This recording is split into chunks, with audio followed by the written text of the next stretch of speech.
Today we continue on Talk to Me in our series that we've been doing all this year.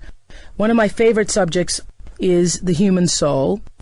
One of my favorite things to talk about when I'm just sitting around hanging out with my friends is that mystical part of you and me that makes us who we are and transcend even what science can tell us, because what I know for sure, we are more than our bodies. If you have tuned into our television show in the last few months, you've likely heard me talk about what has, I would have to say at this point, I think has become a global phenomenon. A lot of people have been talking about the universal law of attraction, and it's been packaged very well, I think, in a new marketing form, because the truth is there have been world philosophers for years who've talked about the idea that we are more than our bodies and there's more to our lives than what we can actually see, and that really that what we are here is really an illusionary plane. Now everybody's calling that the secret. The secret is, in fact, a universal law. I'm really, as I've said on my show, very excited because for years, for me, the real purpose of the Oprah Winfrey Show, when I first figured out that I'd been given this opportunity to speak in people's homes every day, and that was more than just a show, I understood that it was about teaching responsibility, about letting people know that you are responsible for your life. And so for years, I've been talking about some of the principles involved in the secret, and that is that the choices that you make every day, and even more so than the choices, the way you think and then make the choices, has everything to do with what your life is. And so, in essence, you are creating your reality every day. I have believed that and seen it work in my own life in so many ways. So I'm really excited that the secret has at least opened consciousness in such a way that other people have been able to at least see that light, that moment that says, you know what, I am more than my body. There are no accidents. Everything is happening for a reason, and I do have a lot of control over it. Many of you may not know that there is a secret behind the secret, and that for over 20 years, Esther Hicks and her husband Jerry have been spreading the word of that so-called secret. That's really not a secret because so many people have known it. They've been spreading the word of that to thousands upon thousands and thousands and thousands of people, teaching this art of allowing your natural well-being to come forth through the law of attraction and using the law of attraction to create a more purposeful life. It was based on her knowledge, she says, of this universal law, that she was invited to be a primary contributing expert on The Secret. Esther Hicks was. Maybe you saw the original Secret tape. The original Secret tape, you're on that tape, Esther. Yeah. Yeah. Hi, welcome, first of all. Hi. Thanks. And so you're on the first tape, and until probably, last weekend I saw a tape and you were not on it. You were first on the tapes, and now you're not on the tapes. Can you tell us why you were on the tapes and now you're not on the tapes? Well, Rhonda originally came to us. Rhonda Burns, the creator of The Secret. Yes, darling girl. Yeah. And she was on a cruise or two with us. Where you're teaching this law of attraction. We do like 50 seminars a year and some Okay. cruises. And so I'd heard that she was there even though I hadn't met her. Okay, I clarify that just to say, oh, we were cruising together. No, there were a lot of us. Okay. A lot of us, not just the two. What are you wearing? I don't know. Are you going to the beach later? Okay, clarified that. So anyway, they came on board and they videotaped our entire week-long cruise, the whole... Rhonda and her crew. Her crew, there were a lot of them, nice Australians. And then we spent one day in another little room with a green screen behind, and she interviewed Jerry and I and Abraham. Abraham is the entity that you... Abraham is the weird part of me. Abraham is the non-physical... I'm glad you said it. Everybody else thinks that. Abraham is the non-physical entity that you use the word. That to me, they are non-physical consciousness. So Okay. I quiet my mind and I tap into their vibration, and then I speak what they say. Okie dokie. Yeah, I know.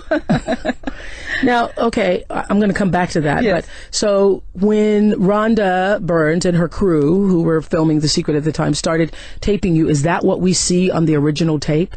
Yes, And that's Abraham. That's Abraham Yes, speaking there. yes. And so when I read your book, yours and Jerry's book on the law of attraction, which I just noticed is on the bestseller list last week. It is. Isn't that nice? I think that's very nice. Yes. So when I read that book, what I realized is that so much of what is said on and in The Secret, the tape, is almost directly from your book. Well, that book, we just produced that book, but it's almost a literal transcription of the early recordings we did. The first recording being Law of Attraction, the second one being the Law of Deliberate Creation, the third one being the Law of Allowing. And Rhonda had been listening to those recordings. She said to us one day, in fact, I really thank her for the idea about producing the book, because she said to Jerry one day, Jerry, I've been listening to these recordings over and over and over again, and every time I hear them, I hear something more from them. I think you should put that into a book form. And Jerry said, I've been meaning to do it for a long time. He had a lot of it already pulled together. And Jerry, your husband? Jerry, my husband. Yes. So that's how that book came about, was The Law of Attraction. The Law of Attraction book.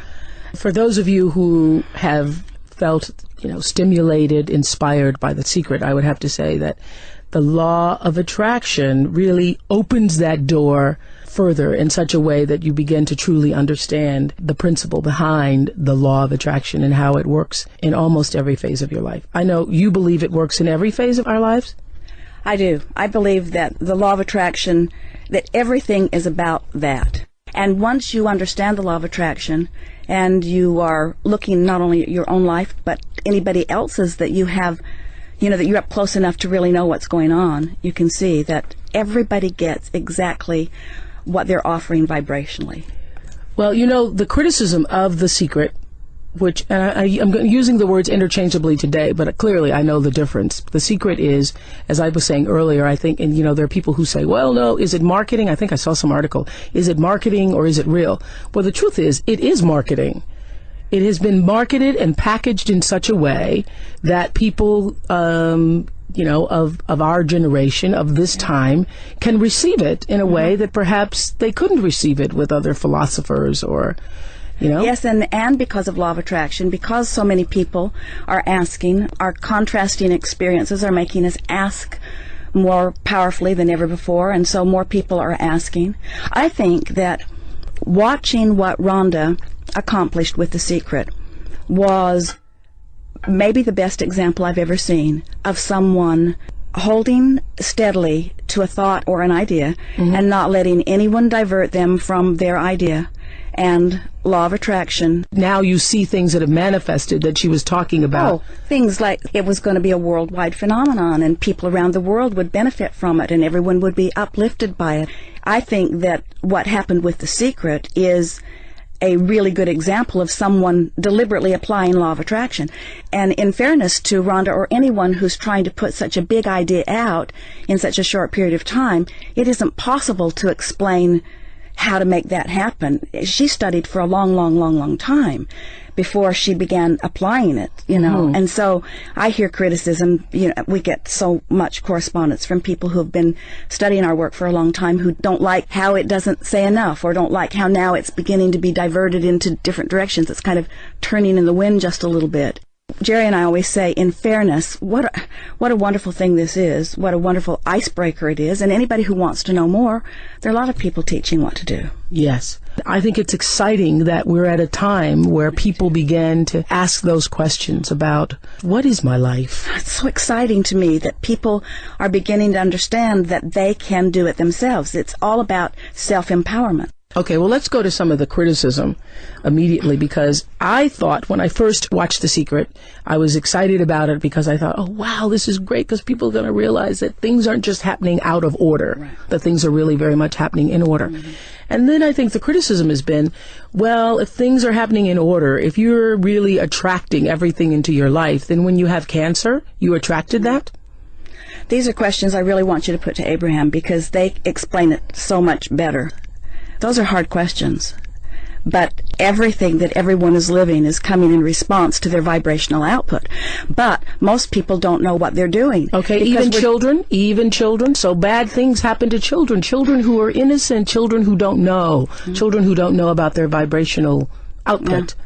Well, it's like we're offering a vibration whether we know that we are or not, and we learn our vibration. I hear Abraham say that even when you're in your mother's womb, you're picking up on her vibration because of how she feels in her life. And when you're born as that little baby, you're born into an environment where people around you feel a certain way. We see it even as we move about this nation, that there are neighborhoods that you can just feel how those people feel and their lives reflected, and then we see neighborhoods that you can just feel how those people feel and their lives reflect it. And so I don't think anybody's saying that, Abraham says and Abraham is the higher consciousness entity that you channel. Abraham's the broader perspective. Abraham is source energy. The way source energy coming from the source. And we all have access to it. Yes. And through a process of meditation, I managed to quiet my own resistance enough that my own vibration raised so that I tuned into them. Well, this is the thing. Yeah. I know you've agreed to be here because I said to you, when they were going to get you here, I said, tell her, please, she's going to have to come on several shows just to come back because there is no way I'm going to be able to get all my questions out in one session. So I think in our next session, I certainly want you to channel Abraham. But before you do that, for everybody who's listening right now, you're going, what? Sounding weird to me, Oprah. Very weird, Ola. I wanted you to tell people how absolutely normal you used to be. You know what's really funny is you used to be so normal. We think we're normal now. In fact, Jerry was laughing about this morning, that somebody was talking about the weirdness of this, and it doesn't seem weird to us because we've been doing it for so long. It's hard for me to remember what life was like before I had this connection with Abraham. And how did the connection start? Jerry had been looking for ways to uplift people long before he even met me. So he really had that going on with him. And someone uplift, like motivational speaking. Not Jerry was never a motivator. He was more an inspirer in that he always looked for strengths in people and then reflected it back to them. Okay. So he found a book in a library one day written by Jane Roberts. Is this the Seth book? Seth book. Yeah, I read all the Seth books. And so Jerry's reading the Seth books, and I was afraid of them. They just seemed weird to me. Yeah. And so he read them in his private time, and that is so interesting you say that, because I used to read them. I was reading them back in the late 80s, I think it was. And then one time I just started to get weirded out by them, and I removed them from my shelf because I didn't want Seth speaking to me when I got up in the middle of the night to pee.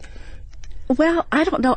I think what made me feel strange about it, there was a very odd-looking picture on the back of the book. Yes. And it just kind of, and so Jerry was wise. Yeah. Jerry was wise enough not to push it at me. He just read them and enjoyed them, and then every now and again he'd say something to me from one of them, and I would say, well, that makes sense to me, until in time I became more interested in the message and not so freaked out by the way the message came. And so then we decided that we were going to try to find these people and meet with them, because now we were brimming with questions. Yeah. And so we were going to meet them, and then like days after we'd made the decision, we were going to try to find Jane and Rob so that we could meet Seth. They're the people who channeled Seth. Right. Okay. They never use that word, though. I don't even like that word because it means so many different things. But anyway, and it makes us think you're weird. It does do that. Yeah. But anyway, so we were in a little sandwich shop next to a bookstore, and a person said to us, just out of the blue, "Have you read any of the Seth material?" Which was odd because we had not told a soul that. So you're just standing in a shop, and then somebody else says we were that. Eating a sandwich, and this man just said that to us, and we said, "Yes, as a matter of fact, we have been." And he said, "Did you know Jane Roberts is dead?" Well, that was shocking to me and upsetting. I hadn't heard it, and I felt like somebody had told me that my sister was dead, and I didn't know it. It had that kind of an impact. But then we thought, well, no point in trying to find them because now we can't meet Seth. And so within days, good friends and business partners in Phoenix came to us, and they said, "We've got a tape we want you to hear."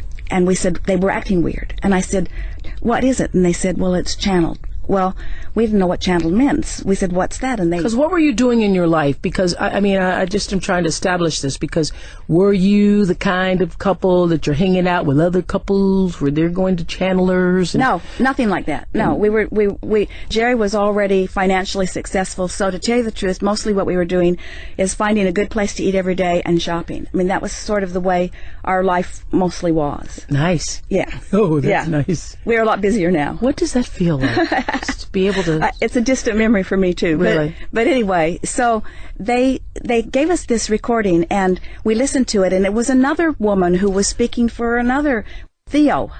So are you saying that these things are just happening? Unfolding, yeah. It just like law of attraction does. Once you get on a wavelength, then other things like that come to you. So I absolutely get that. And I know people are listening right now and you've seen, just the other day I was thinking about something. I walk into my office, I open the door, and that's what everybody in the room was talking about. Exactly. Yeah. I see that. So we visited with Theo. I wasn't sure I wanted to go. It was a beautiful home, no weird stuff going on. Theo relaxed, changed her consciousness as the way she spoke it, and Theo began speaking to us. You weren't weirded out? I was prepared to be weirded out. Okay. And expected to be. But the feeling of it was the most loving experience that I had ever experienced. And you believed it immediately? I didn't know what it was, but I believed it was good. I'm talking to Esther Hicks, who, along with her husband, Jerry Hicks, they're author of a book that's now on the bestsellers list called The Law of Attraction. It is really, if I may say, the secret behind the secret, because they talk about law of attraction in depth. And Rhonda Burns went to them when she was preparing The Secret. So continue. I'm just trying to find out how Esther came to be Esther, who's channeling. That's a word I use because it's the most... It's all right. Most people do. Okay. Channeling Abraham, which he's agreed to do for us on next week's show. But go ahead. So Jerry has all of these questions that he's asking. He has a lifetime of questions saved up for Theo, and I didn't say a word. I just sat in amazement as I listened to the dialogue back and forth. And then I said, I want to go back tomorrow because now I have questions. So we made another appointment. We went back the next day, and I said, what can we do to more effectively achieve our goals? And Theo said, meditate and affirmations, and gave us a wonderful affirmation. And when she said meditate, we were both put off by it because that just seemed weird to us. I thought of people lying on beds of nails or walking on hot coals, or people standing at the airport, standing on one foot with their hand out. And so I said, what do you mean meditate? And Theo said, sit in a quiet room and wear comfortable clothing and focus on your breathing. And when your mind wanders, and it will, just focus back on your breathing again. Then the tape recorder clicked off. My time is up, and there was a girl in the room. Her name was Stevie. I'll never forget her. And she said, well, do you have one last question? Because she could see I was a little frustrated that my time was up. And she said, do you want to know who your spiritual guide is? Well, I would have never asked that because I had never heard that term. But what year was this? This was 1984. Okay, yeah. So I said, yeah, sounded good. Who is my spiritual guide? And Theo hesitated. I thought, oh no, this is bad news. I thought maybe my spiritual guide was someone bad, but she hesitated, and then she said, we are told it will be given to you directly. You will have a clairaudient experience, and you will know. A clairaudient experience. I didn't know what that meant. Okay. So do we all have spiritual guides? Yes. Mm-hmm. Yes. Do you believe that some have more than others? No. I believe that we all are extensions of source energy, and we all have equal access to this wonderful energy. It's just a matter of getting into the place where you can hear it. Do you have 1 or 2 or 3 or 10? When I first was thinking of Abraham, I thought of them as like an individual. In fact, you call Abraham as many entities. They refer to themselves as we. They say they're a collective consciousness. Now, you must admit that this sounds strange to people. It has to. I know how I felt about it. I know how I felt about it in the beginning, and I have to say, if it hadn't happened to me, I can't say that because I was listening to Jerry read Seth to me, and I was captivated by what I heard from Theo, and Stevie, who was in the room, said it looked as if my heart opened. So who knows? You can't say what would have been, but... Okay. And so when you first started channeling Abraham, you go into meditation, and what happened? So we went home, put on our bathrobes, sat in a quiet room, pulled the drapes, sat in wingback chairs with an etagere between us because it was frankly just too weird to do it together. And I just focused on my breathing. We set a timer for 15 minutes, and right away I felt numb, detached, and it was an incredible sensation. So the timer went off, and I said, let's do it again. So we set the timer again, and again I just breathed, focused on my breathing, and I couldn't tell my nose from my foot. Now I'm excited about whatever this is because of the feeling of it. And about because now you're just meditating, but you love the feeling so much. I love the feeling of it. And it's because it's better than shopping. Yeah. You've just been shopping and eating, so you're thinking, now I'll just meditate. I didn't know what I was reaching for. What was in my mind is, I'm going to meditate every day for 15 minutes, whatever that means, and I'm going to find out the name of my spiritual guide. That was really what was in my mind. Okay, got that. And so right at the end of that what is now about 45 minutes of meditation, something breathed me. It was the most incredible air drawing in, air pushing out. I felt like I was a billows that someone was breathing, and it was the most loving, incredible feeling of well-being that I had ever experienced in my life, and I wanted more of it. Something breathed you. Something breathed me. That's the only... I know now it was my first interaction with Abraham, but... So we meditated. And did he say, I am Abraham? No, it's just because I couldn't have heard that. We meditated for about 9 months, and nothing happened except I got numb every day, and I liked the sensation of it. And then it gets weirder. One day, while we were meditating, my head just started sort of moving gently, and I loved it. It felt like flying. And the next day, the same thing. And about the next day, while my head was moving, I realized it wasn't just randomly moving. It was actually like spelling letters, like my nose was writing on a chalkboard. And I realized they were going through the alphabet. And I was on M, N, O. And I said to Jerry, I'm spelling the alphabet with my nose. And Jerry got a notebook. What did you think was going on? Well, see, when it's happening, it feels wonderful and it feels normal. It's Jerry is the one that had to be wondering what was going on. Yeah, because I would have called the doctor. We might have if we hadn't experienced Theo. We might have if we hadn't been reading all of this wonderful information from Seth. Okay. So now we've got the combination of intellectually understanding that we've connected to something, and we have no way of knowing what it is. I couldn't tell you. I only knew that it felt so good. And you wanted more of it. And I wanted more. Okay, so you start spelling with your nose. For about 2 months. It was awkward and awful. Jerry woke me up in the middle of the night and propped me up in bed and would ask a question, and off we'd go. It was bizarre and tiring. Bizarre and tiring. Now, when you say that you channel Abraham, and if it's not called channeling, what do you call it? Well, it's what inspiration is. Okay. It's what the basketball player is doing. You know, he's trained his body to move well, but he gets into that zone and allows his broader perspective to flow through. I mean, I think everybody is doing it to some extent. That's why I don't like... The word implies that only a few can do it, and that it's weird, and that they are the chosen ones, and it's not that way at all. Everyone has access to this broader perspective. Why do you call it Abraham? That's the name they gave, and I don't repeat words that I'm hearing. You don't repeat words that you're hearing. It's not like that. Abraham gives me a block of thought, and at an unconscious level, I match that block of thought up with the physical word equivalent. Okay. So it's like blending their perspective and our perspective. I got it. So when they said, so they've explained that... Because they're not speaking, right now I'm talking like you, they're not speaking in English. Or they're not speaking language. Speaking in vibration. They're speaking in vibration. That's why musicians can translate it. That's why artists can translate it. I got that. So I get this block of thought. Stay with us, XM listeners. I know.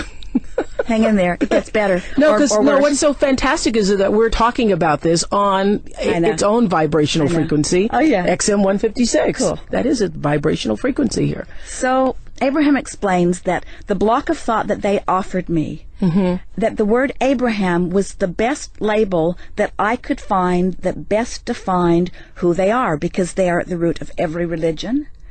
Because Abraham is really a part of every religion. You'll hear it in... Yes. I understand it. I'm with you. I know you are. I'm right there with you. As a matter of fact, when I picked up the book, this is so weird, I was with my producers, Sherry and Lisa, and they were telling me about the book, because I hadn't heard about the book. And we were at my house reading the book together one weekend, and I said, I bet you Esther has something to do with this. I bet she has somehow thought of this and is calling me in. I've been calling you in for years. In fact, when Abraham first came through me, our daughter Tracy was 14. And I wasn't quite sure how I was going to explain this to Tracy. And so she'd been listening to us read the Seth books. And the first thing Tracy said was, can I talk to Abraham? The second thing she said is, don't go on Oprah. Really? Because she didn't want all of her friends who watched you every day to see how weird her mother was. Yeah. I've been listening to you, and people email us constantly, and they say things that, oh, Oprah knows this. Oprah's got this. You know, Oprah understands this. And so I told Jerry, I said, whether we're on a television show or a radio show, or whether we just get to sit and play with Oprah a little bit, it's all satisfying to me. Oh, that is so wonderful. But isn't it interesting? I felt it. Yeah. I felt it, and I felt that when they gave me the book, I realized that it had been a journey to that very moment. You know what? Abraham talks about how our life causes us, when we know what we don't want, we know what we do want. And so we're creating this constant, they call it a vibrational escrow. It's like our future experience that happens vibrationally before we get there. And I see so many things that are in all of our vibrational escrows. In other words, it's stuff that we've asked for that has already happened on some level. And if we can just get out of our own way, then all those things happen. So I think you were in my vibrational escrow. I think so, too. Yeah. I must have been. Yeah. Well, so a half hour's gone already. That's why I told you have to come back next week. Yeah. We'll be joining again with Esther Hicks on our continued Soul series. And next week, I'm going to ask her to bring in Abraham. That's what we're going to do. And you'll explain that my head does not turn all the way around and things like that. I'm trying not to be weirded out. I'm just going to be cool with Abraham. You'll like Thank it. you for joining us here on XM 156. Talk to Me, our Soul series. So happy to have been able to talk to Esther Hicks. Her book, along with her husband, Jerry Hicks, is called The Law of Attraction, on the bestsellers list right now. It's the secret really behind the secret. Email me with your comments and suggestions at Oprah.com or call 866-OPRAH-XM. Whoa, we're back, continuing our Soul series. Last week we were talking to Esther Hicks. Esther's still here. Esther Hicks, author of The Law of Attraction. She and her husband, Jerry Hicks, wrote that book along with Asking It Shall Be Given, Amazing Power of Deliberate Intent. Yeah. And those of you who saw the original secret tapes, you will see Esther on the original secret tapes. As we were saying last week, she's no longer on the tapes. I never let you answer why you're no longer on the tapes. We started to ask that question. Well, Rhonda said to us that because of the contractual agreement that we had with her, that supposed to get 10%. That's what I read in the New York Times. It was 10% of the DVD sales and 5% of any profit from it. And when we began it, we honestly did not believe that there would be any profit at all because it was a television series in Australia. And our intellectual property rights attorney told us not to expect anything, and we didn't. So we were thrilled with what came from it. But she said that they were not able to market it, maybe because Abraham's too weird. I don't know. She never explained to me why. They weren't able to market it with... Abraham is the entity that vibrates, and then she speaks. There you go. The vibration. I got that. Yeah. And that it would be necessary that we sign over our intellectual property rights for the material, or they would have to edit us out. So it was a simple decision for us. And then we began receiving so many emails from so many people that were so upset that we were no longer in it. So we wrote a letter to try to explain, because we didn't want people to be upset about anything. Yeah. There isn't anything, nothing went wrong, everything's all right. So there's no feud or anything. You know, I understand why Rhonda did what she did, I think, and it is better for me to try to understand, because pushing against something isn't good for me. Right. And I love her. She's adorable, and our books are really doing well. But there's no question about it. The emphasis on law of attraction has turned a lot of readers to that book. No question about it. Yeah, I happened to see it on the New York Times bestsellers list the other day, and I went, whoa, some other people are being attracted to the law of attraction. It's nice, huh? That's very nice.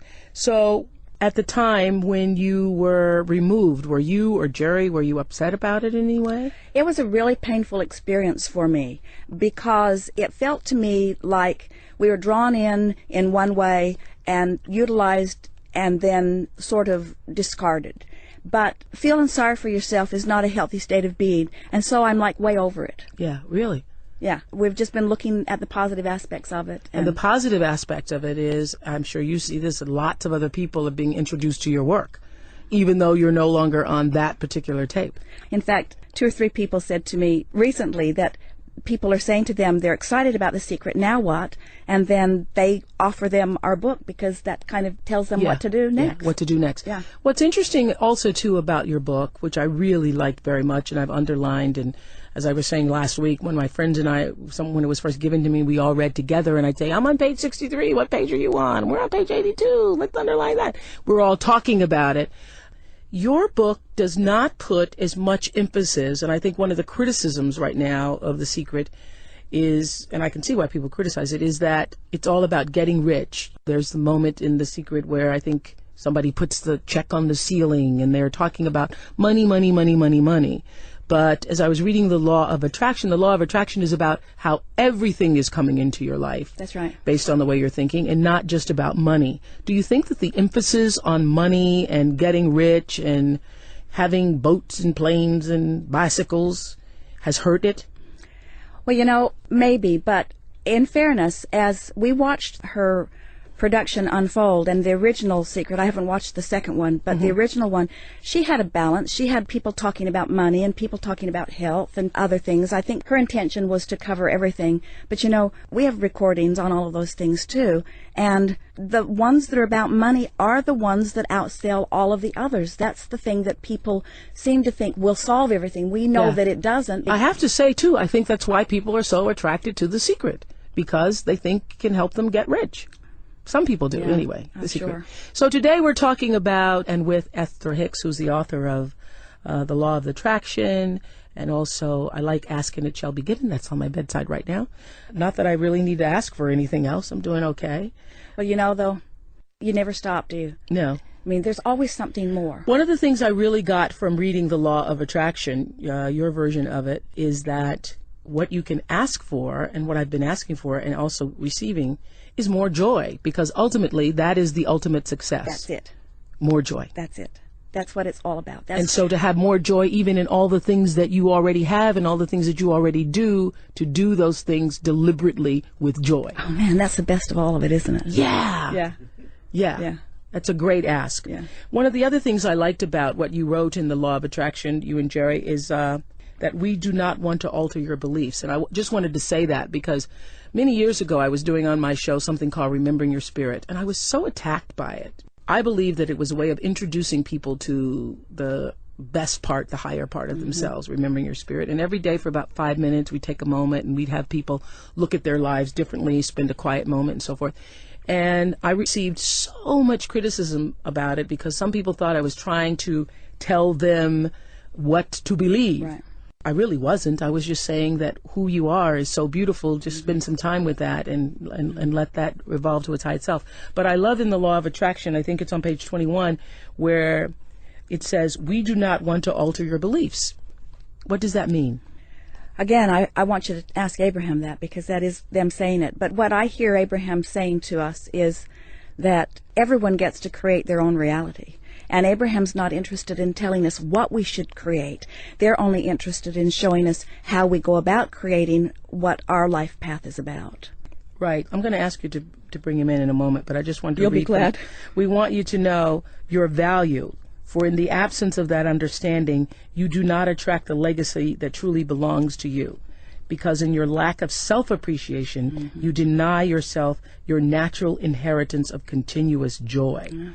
Now, I read that, and I think about all the difficult things that are happening in people's lives and difficult things that have happened to me. So is it your belief or understanding that we're all here, everybody's supposed to have continuous joy? Yes. What about the yin and yang of life?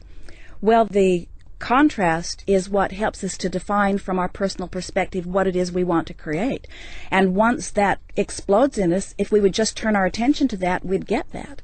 But somehow, most of us, it's like getting back to money, we'll say, I don't have enough money. Well, every time we know that we don't have enough money, we ask for more, and when we ask, it is given. But we keep beating the drum of, I don't have enough money. And yeah, I said this on a show, that what you see people saying all the time is, if I could only make it to the end of the month. I've heard people say that. If I could only just make it to the end of the month. And you do. Yeah. You make it to the end of the month and you don't have more. So are you saying that the law of attraction says that whatever you give your attention to, that's what you attract? Exactly. Knowing what we don't want helps us know what we do want. Yeah. But we keep talking about where we're at, so we don't let ourselves become a match to what life has caused us to ask for. I got that. You say also in the Law of Attraction, page 25, once you understand that all people, circumstances, and events are invited into your experience by you through your thought, you will begin to live your life as you intended when you made the decision to come forth into this physical body. And so an understanding of the powerful law of attraction coupled with an intention to deliberately create your own life experience will ultimately lead you to the unparalleled freedom that can only come from a complete understanding and application of the art of allowing. It's so much fun. See, law of attraction's working all the time, whether we know that it is or not.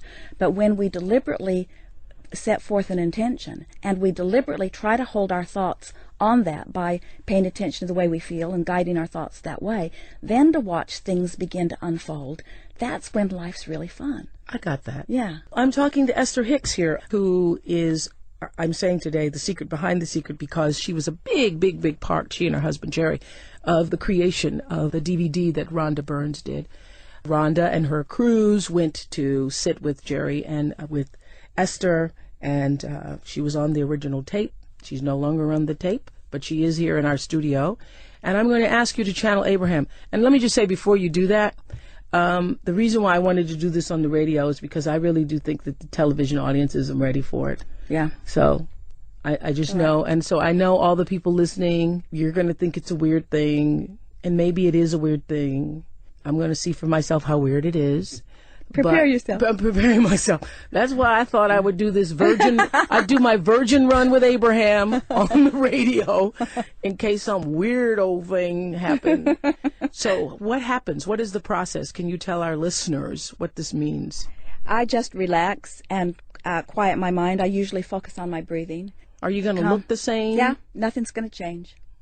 It'll be all right. Okay. It'll be all right. My eyes dilate is about the only thing that's different. The pupils. And does it happen every time? Can you do it? Does it happen? Do you just say, "Hey, Abraham," and it shows up? The only time that I was not able to bring Abraham in was when the neighbor's dog got in our chicken yard years ago and mutilated some of our chickens. And I was so upset I couldn't relax enough to receive them. But so once you channel Abraham here on XM 156, once you do that, then I'm talking to Abraham. Are you hearing what Abraham is? I hear every word, okay, but what it is, I don't go away, but I become more is the best way to explain it. Because tell me again what you said last week, that it's a vibrational field. Yeah, I don't repeat words. They offer a vibration that because I've practiced for so many years, I tune to it easily. Mm-hmm. I think you do it too, Oprah. I think you are every bit as weird as me. You just don't use the label. And how do you see that I'm weird, Esther? How so? I don't see you as weird. I only say weird in the sense that I believe that you are weird in the way that I'm weird, in that you receive broader perspective, or you'll get an impulse that when you follow it just at the right time, it's exactly right. Yes. You know. Yeah. I'm going to ask you to bring in Abraham. All right. You'll like it. I'll like it. We are not really as strange as all of that. It is nice to have an opportunity to visit. So, Abraham? Do I call you Abraham? Do I call you Esther? What's the protocol? Mm-hmm. Most call us Abraham. Some call us Estherham. Estherham. Abraham is fine. Mm-hmm. And so when this is so weird. So as I sit here on... it's not weird from your perspective, but as you try to define it through the eyes of others, yes, you see them as seeing it as weird, and so then it feels weird. But in reality, it is not weird. Yeah. Everyone is doing this to some degree. To some degree. Yes. Thank you for that clarification. So may I ask you some questions about some of the feelings that people have after hearing that they are attracting into their lives everything that is happening? So are you saying that everything happens in our life for a reason? We are saying that, but differently than that, in this way. Everything happens for a reason sounds a little bit like it is an outside reason that has been assigned. We say everything is happening because of the vibration offering that you are setting forth. Everything that is coming to anyone is coming in response to what they've been thinking about. As you think a thought, it activates a vibration, and as you continue to think it, that vibration becomes stronger until eventually you call it a belief. A belief is just a thought you keep thinking. And once you have activated a vibration enough that it is dominant within your vibrational patterns, then law of attraction matches it up with things like it. So that's why the law of attraction is that you bring into your life that which is unto itself. That is it exactly. Then why do such bad things happen to people who are not thinking about those bad things? Well, the best way to describe that is by saying to you that the thoughts that they have been thinking have the same vibrational essence. In other words, someone might say, I did not think about that specific thing. But there is no question, if something happens, what you are living always matches what you've been offering vibrationally. There are no exceptions to that. So the confusion comes in where what it means is people are offering vibrations that they don't know they're offering because they've been thinking thoughts. The thoughts are normal. It's like even what's going on in your nation today. There are so many thoughts that are fear-based, and people accept them as normal, but they are not good for people to think those thoughts. For instance? For instance, as you are thinking about terrorism and worried about it coming to you, wanting to be aware of what color the terror alert is today, and things of that nature, as you hold your thoughts upon those things, in time they begin to feel normal. But why shouldn't we feel a sense of terror? Because we've experienced terror in this country. That's what was the purpose of 9/11? Things do not happen because something outside of you is assigning you a lesson. It is that as you are living life, your response to life causes you to offer vibrations that then law of attraction responds to. So it's a little tricky to say that 9/11 happened for a reason unless you understand that it was the culmination of a lot of people giving a lot of thought. In other words, it was sort of a trigger point, you might say, to people feeling powerless, large numbers of people feeling powerless over a long period of time. I asked the question because the terror alerts resulted from 9/11. Yes. And that attack on our country, on our beings and our sense of security, yes, and our sense yes, of feeling like we were safe.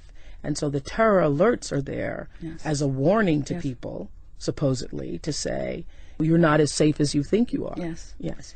Well, there are all kinds of things that are happening. People have cancer and people get run over by trucks. We are certainly in agreement with you that there are things out there that are happening that if you give your attention to them, you would feel those emotions of terror or fear. But what we're suggesting is that if you are able to not just look around and take what's happening as it's given to you. So something bad happens, you have a fearful response. Something good happens, you have a joyful response. But instead, you decide how you want to tune your responses, so you become a more selective sifter. You don't just look and feel. Instead, you decide how you want to feel, and then you look. So now you have control of your vibrational offering, which means now you have control of your point of attraction. Because we're all vibrational offerings. We are all vibrational beings, everything is. And you are attracting to yourself the vibrational frequency, the vibrational offering that you are putting out. Every time, no exception. Even if you're 4 years old. Even if you are 1 year old, even if you are in your mother's womb. Vibration abounds, and you are you see what happens, you are so this is where we get hung up here, because I don't understand, and I'm sure many people listening to us don't understand, how an innocent child attracts being raped. An innocent child attracts being abused. An innocent child attracts being kidnapped and butchered. The first assumption that makes it hard for you to come round to understanding is the assumption that in order to create, you must have language, you must be speaking. And so if a child is not speaking, then they must not be attracting. Where what is happening is you are attracting as your animals do. Even though they do not have language, they are communicating in very powerful ways vibrationally. The question that you asked when we began, we want to come back round to that because it is a good basis for this.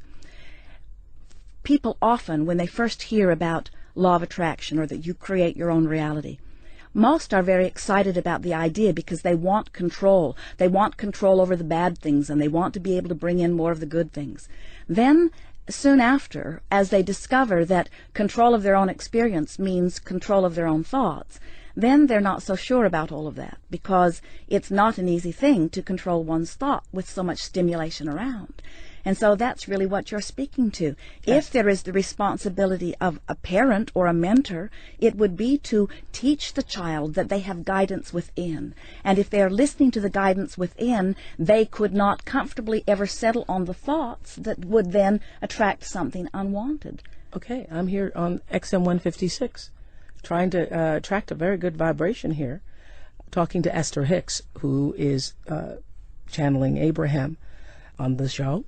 And my question to you, though, is not about the vibrational. I understand the whole vibrational frequency thing, and that's why I feel that in terms of The Secret, that it's a great tool. We agree. It's a great tool.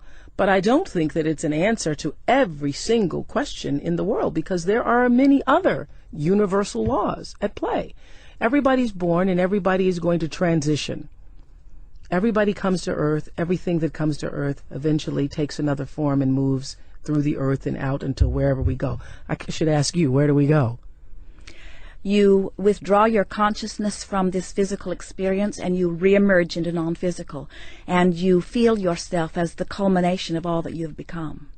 It is an exhilarating experience in one fell swoop to leave behind all doubt and fear and worry and self-denial, and to become in one moment the full recognized being that you are. It's important to know that you came into this body from your non-physical perspective. Mm-hmm. May I interrupt a second? Certainly. Because I just thought this. Are we making too much of the whole body thing? Are we kind of caught up on it because that's what we are? Are we making too much of it? And so people say, for example, this person has a bad life, this person has a good life, and the way we define good life is by how many things you can have, and bad life is that you didn't have as many things.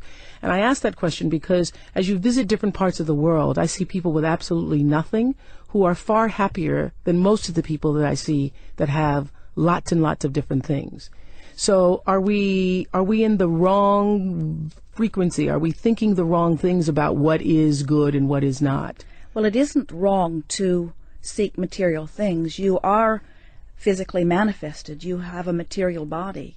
And so it is right that you would want to surround yourself with things like that.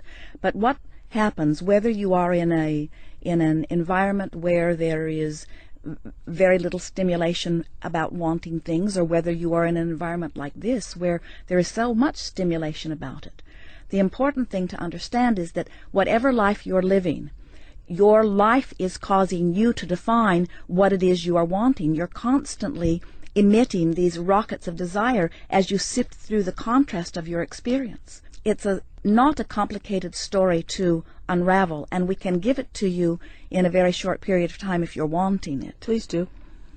So, you are source energy, every one of you, and you make the decision to come forth into these physical bodies because you know that this leading edge experience on planet Earth is the leading edge experience, not just for man, but for that which man calls God.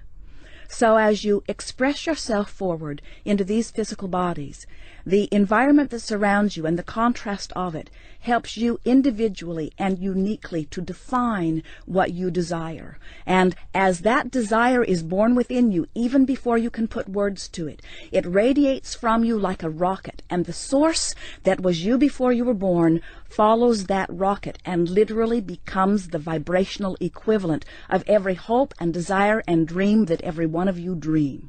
So out of the contrast is born the anew, the renewed, the expanded version of life. We like to refer to that expanded version of you as your vibrational escrow. It's who life has caused you to become.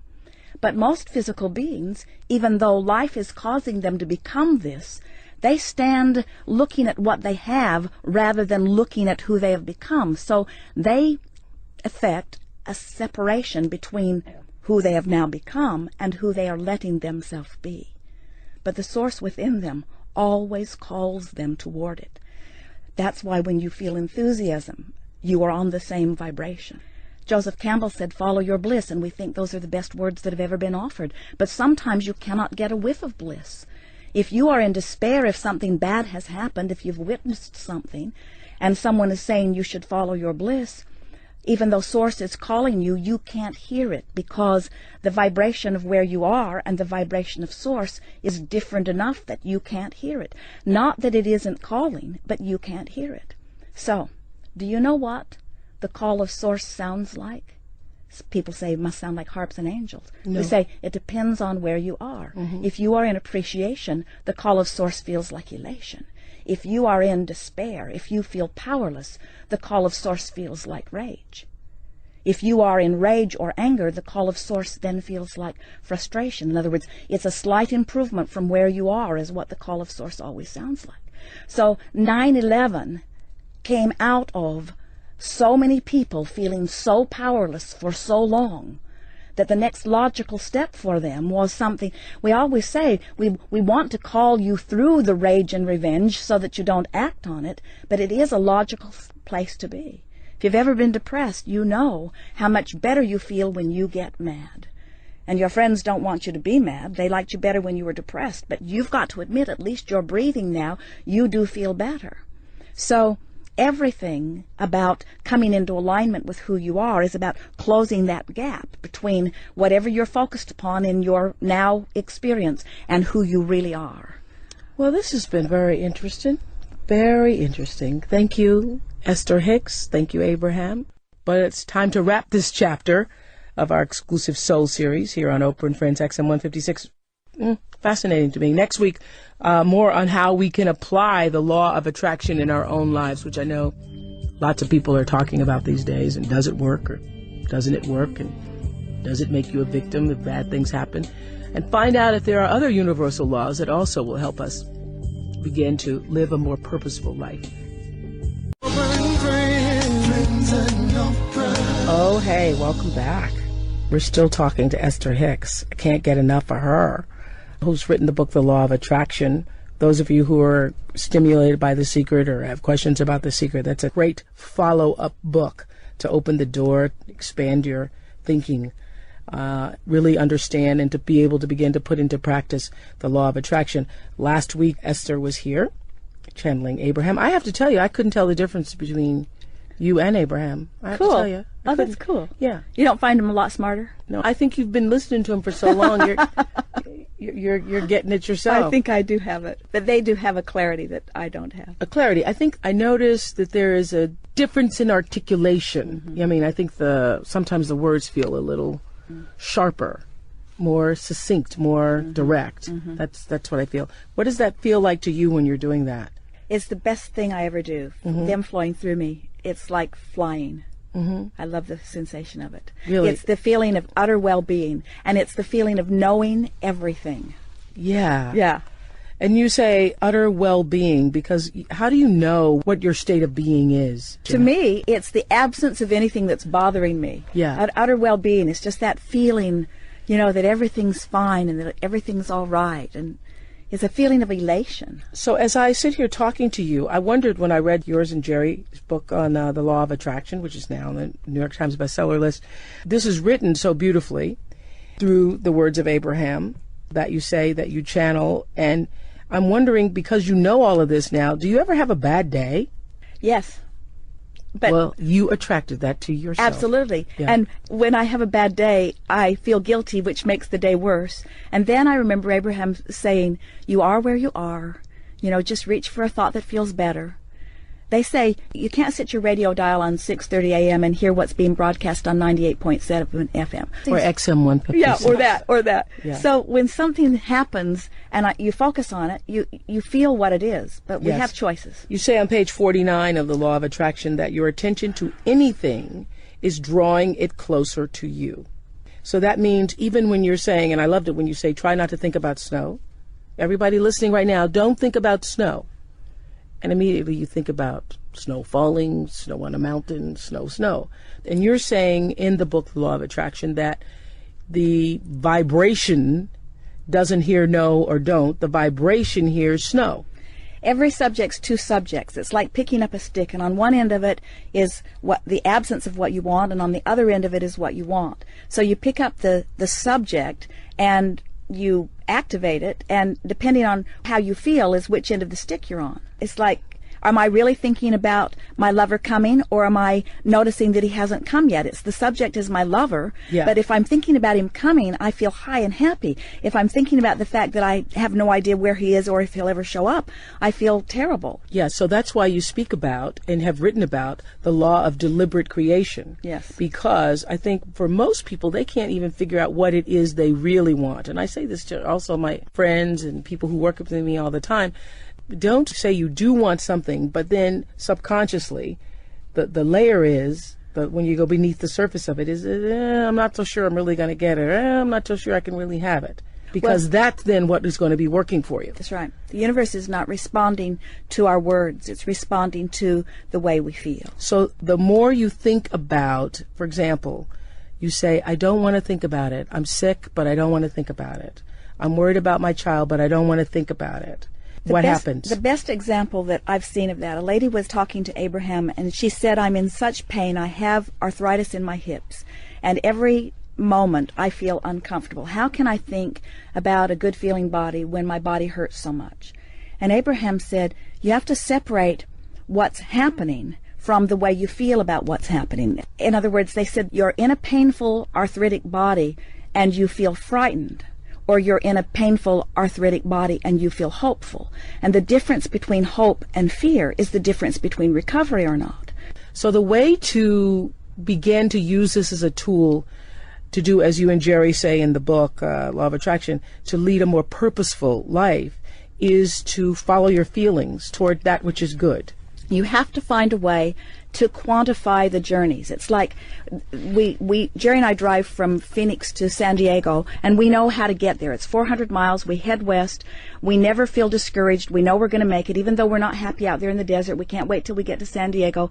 We never worry about making it or not. We don't get halfway and lose our way and then fight with each other over whose fault it is that we're not there, and then go back to Phoenix, Yuma, Phoenix, Yuma, Phoenix, Yuma, Phoenix, Yuma, and then say San Diego's an impossible dream or incurable, because that journey we understand. But sometimes people who are sick, who want to be well, they're well along their way to wellness vibrationally. Abraham said 99.99% of every creation is completed vibrationally before there's any physical evidence of it. So we're well along the way to our recovery, but then because we can't see the evidence of it, we go in for another test or whatever, which gives us bad news, and then we turn around and go back to Phoenix. So Esther Hicks, author of The Law of Attraction that we're sitting here talking about here today, so the source is calling you, and it's up to you to be able to figure out what the calling is, or is it up to you just to decide what it is you want? It's like Kate is 5. We played with her in the hotel room a couple of months ago. She hit a little car, and then it was our job to find it. And she'd say, you're getting warmer, you're getting colder, you're getting warmer, and we found it every time. And it's the same sort of thing. Somehow we've got separated from our understanding that an improved feeling is moving toward source, that which feels good. And I think but couldn't that mean, though, Esther, couldn't that also mean that there are some sick people out there?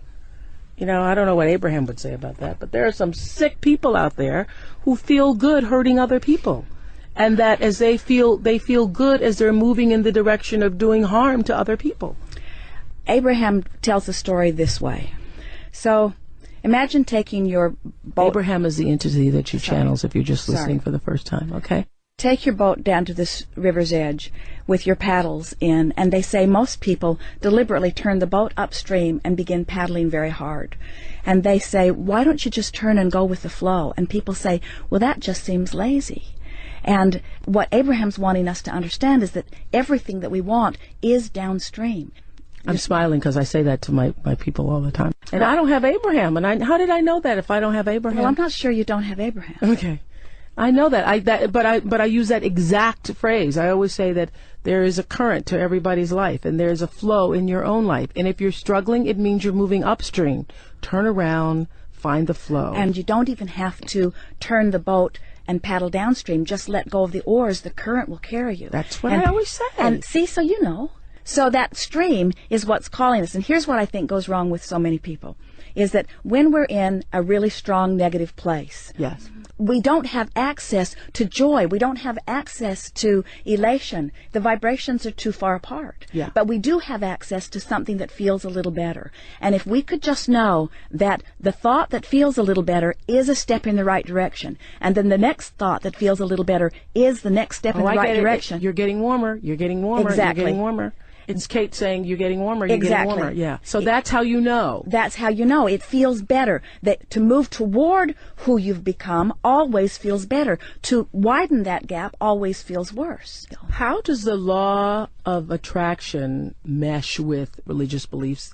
Because I think that's one of the things that when we first did The Secret on the show, one of the questions from one of our viewers was, well, where is God in all of this? And I said, God is the secret. God is at the heart of everything that is. So law of attraction is responding to our thoughts.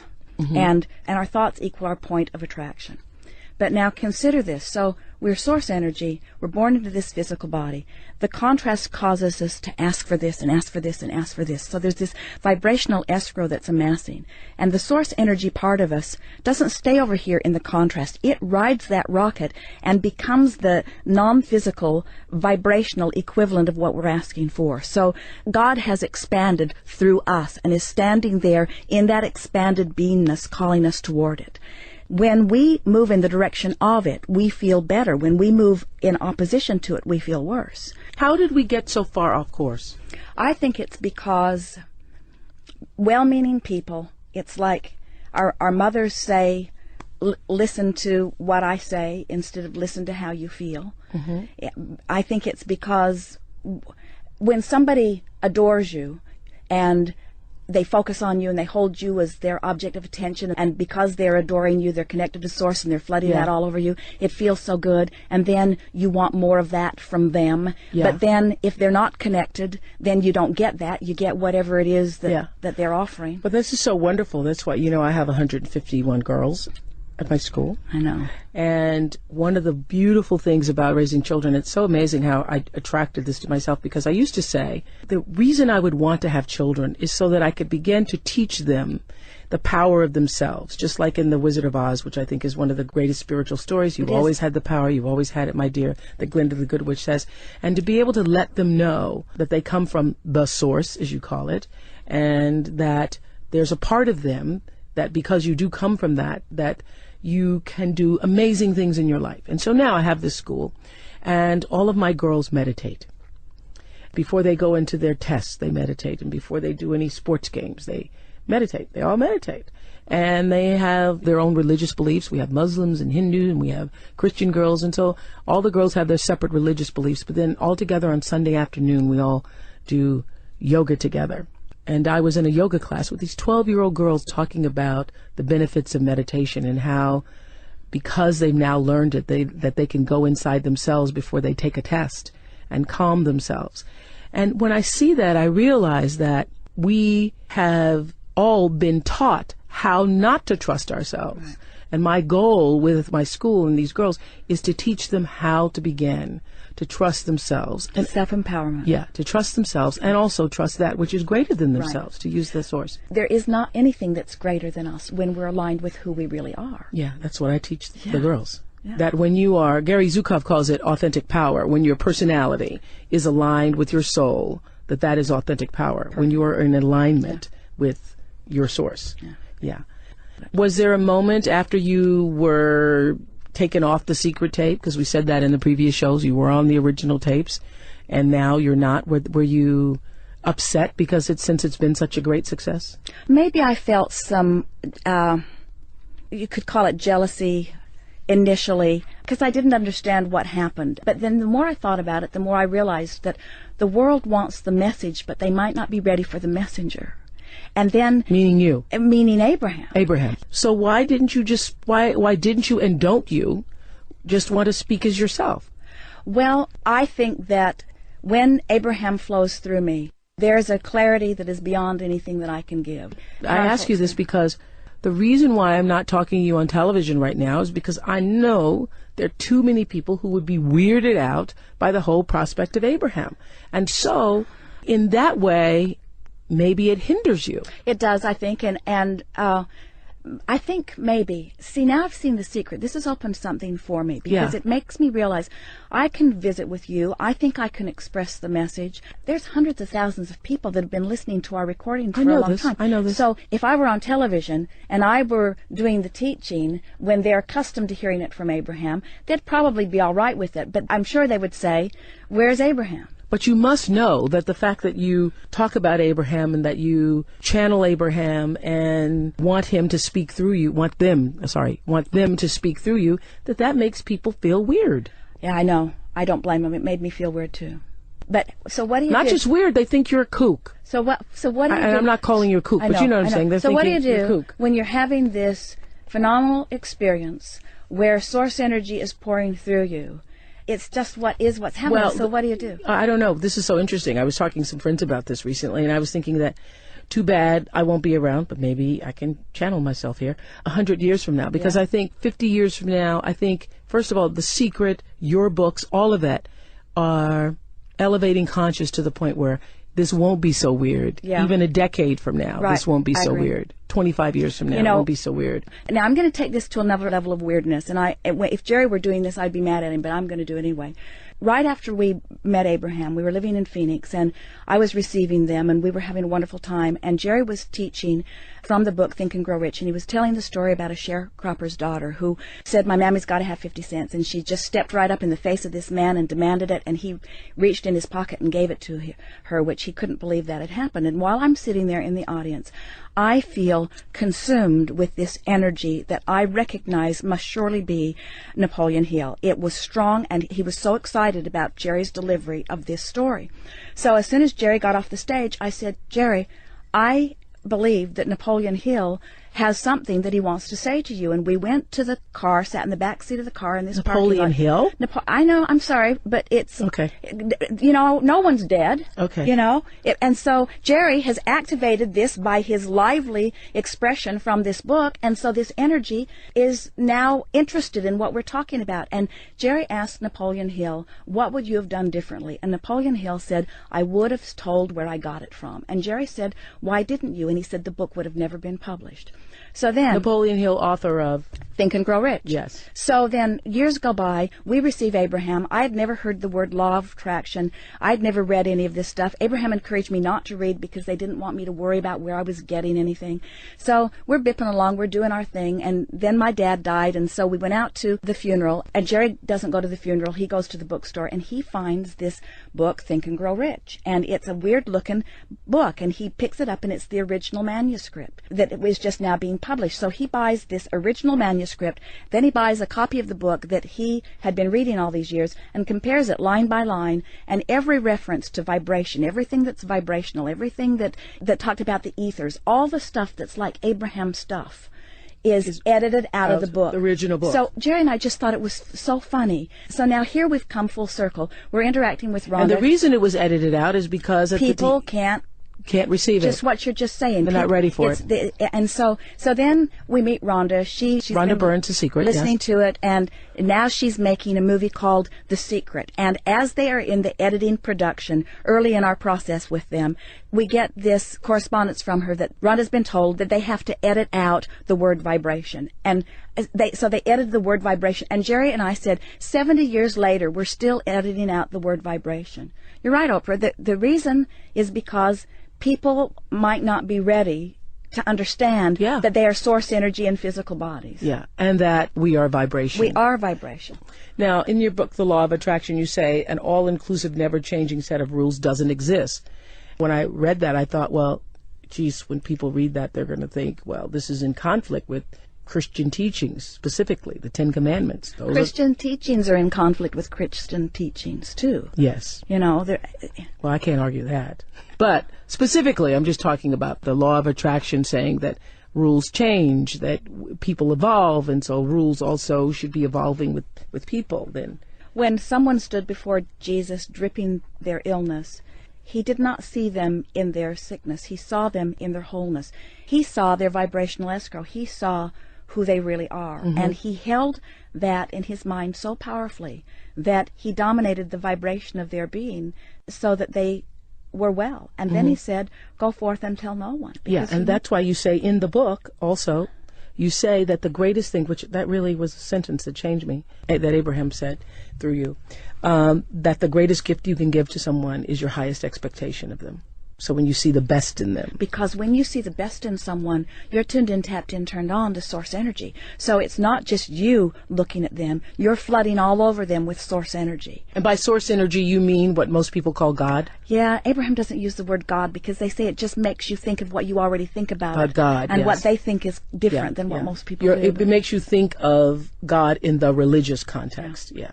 I feel so much more closer to Christ as a result of what I've learned from Abraham than I ever knew before, because I feel like I feel how he felt. I feel like I know what he knew.